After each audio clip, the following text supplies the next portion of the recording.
Île-de-France, on pourrait croire que l'alourdissement des dettes publiques est une conséquence générale de la crise de la Covid-19. Or, le graphique que nous commentons ici montre qu'il n'en est rien.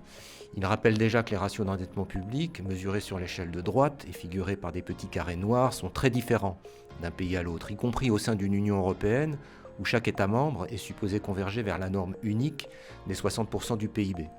Ici, nous choisissons plutôt de couper l'axe à 90% du PIB, qui est le niveau au-delà duquel, dans le nouveau pacte de stabilité européen, les gouvernements doivent obtenir, ou du moins ambitionner, une baisse plus rapide de leur ratio d'endettement.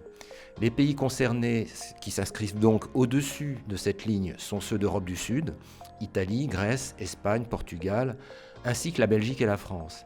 À noter que le Royaume-Uni et les États-Unis affichent eux aussi des dettes importantes, largement supérieures à 100% du PIB, mais qu'ils ne sont pas soumis aux mêmes règles. Cela ne signifie pas pour autant qu'ils sont libres de toute contrainte, mais nous y reviendrons. Intéressons-nous avant cela non plus au niveau, mais à la dynamique des dettes dont la progression est mesurée en points de PIB sur l'échelle de gauche de notre graphique. Ce qui frappe d'emblée, c'est à quel point les trajectoires divergent.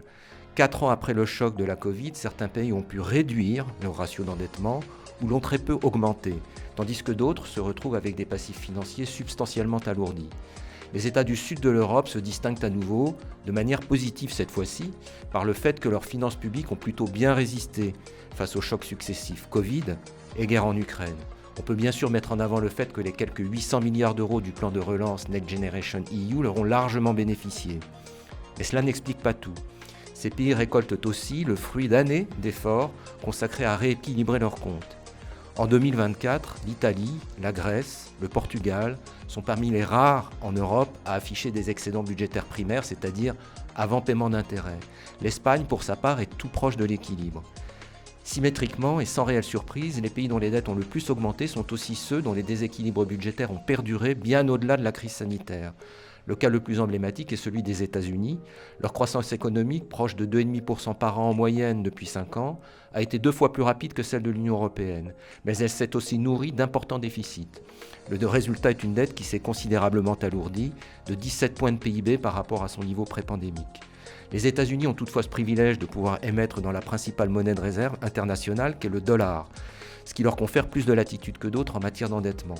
L'exercice n'est toutefois pas sans limite, comme l'illustre l'épisode récent de remontée des taux d'intérêt ou encore, depuis quelques années, les tensions grandissantes entourant le relèvement du plafond de la dette au Congrès américain.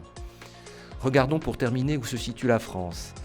À 113% du PIB, sa dette génère une charge d'intérêt qui reste dans la moyenne européenne, 4,2% du total des recettes, et pèse notamment moins qu'en Italie, en Espagne ou au Portugal.